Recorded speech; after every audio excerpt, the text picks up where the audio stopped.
ability or function, all the way down to death. And by simple, I'm not meaning simple at all.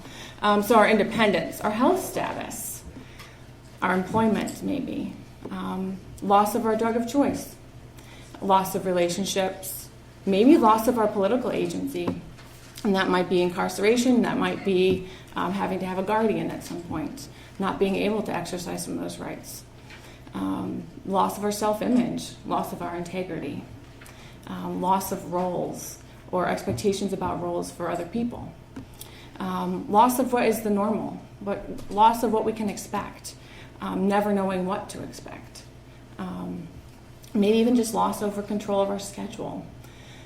We can have a loss of faith or a loss of connection with that transcendence. And then we can experience death and loss that way.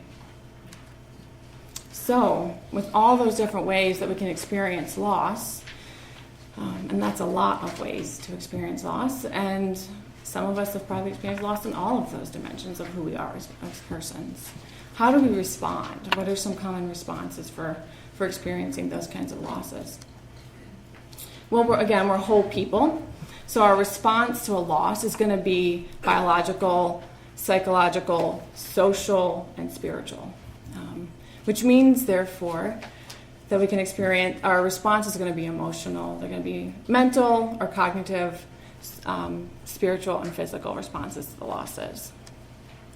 So for some of the emotional pieces, that might be guilt or shame or sadness. It could even be relief, depending on the type of loss.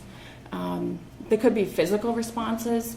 A lot of folks will talk to me about experiencing grief and losses, being sick to their stomach, or pain, or fatigue.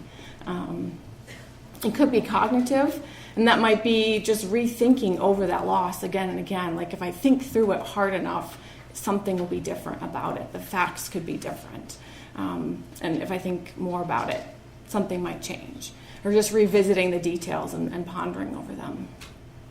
Behavioral, we could be crying, we could be sleeping more, those sorts of things. And then spiritual, wondering what is the meaning of life now? What's my purpose? If this bad thing could happen, where is God? Those sorts of things. So there are some similarities between that all of us might have as responses to grief. But I think the perception is key. The type of relationship you had with what was lost, with who was lost. So responses are also going to be very individual. Grief is very unique. Only you had that specific relationship with the thing that was lost. I think about families in my work, and when